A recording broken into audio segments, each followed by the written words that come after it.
তো তোমরা হয়তো ভাবতেই পারছো যে আজকে হঠাৎ ট্রাভেল ব্লগ বা মিনি ব্লগ ছাড়া এরকম করে কেন আমরা ব্লগ করছি। অ্যাকচুয়ালি এটা ব্লগ নয়, আজকে একটু বিরিয়ানির রিভিউ দেবো। তো আমাদের এখানে জ্যাংরা চৌমাথাতে একটা বিরিয়ানির দোকান আছে যার নাম মদিনা। তো আমরা সেখান থেকে আজকে একটুখানি বিরিয়ানি খেতে ইচ্ছা করলো বলে রনি আমাকে এনে দিয়েছে।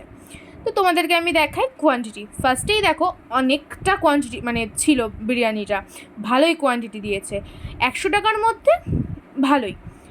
আর আলু ছিল, একটা বড় চিকেনের লেগ পিস ছিল। তো আমরা মানে কি বলবো, আমি হলাম চিকেন লাভার, আমি চিকেন ছাড়া কিছু খাই না। রনি আমাকে বলছিল একবার মাটন খাবে, বাট আমি বলেছি যে না, আমি চিকেনই খাবো। তো যাই হোক, প্রথমেই তোমাদেরকে বলি ভাতের ব্যাপারটা।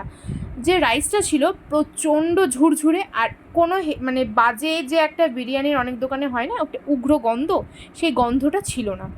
তারপরেই খাবারের যে মানে চিকেন বলো আলু বলো সেদ্ধ, অসাধারণ সেদ্ধ হয়েছিল। মানে চিকেনটা ধরতে ধরতে চিকেনটা খুলে যাচ্ছে পিসগুলো, মানে যে সাইডের লেগে থাকে যে মাংসটাকে, ওইটা পুরো খুলে যাচ্ছে। আর আলুটাও একদম নরম তুলতুলে ছিল। তো তোমরা রনির এক্সপ্রেশন তো দেখতেই পাচ্ছ। তো দেখো, তোমাদের যদি মনে হয় কোনো দিনও এখান থেকে বিরিয়ানি খাবে তো খেতে পারো। তো চলো, দেখা হচ্ছে নেক্সট কোনো মিনি ব্লগে। ততদিন তোমরা ভালো থাকো, টাটা, গুড নাইট।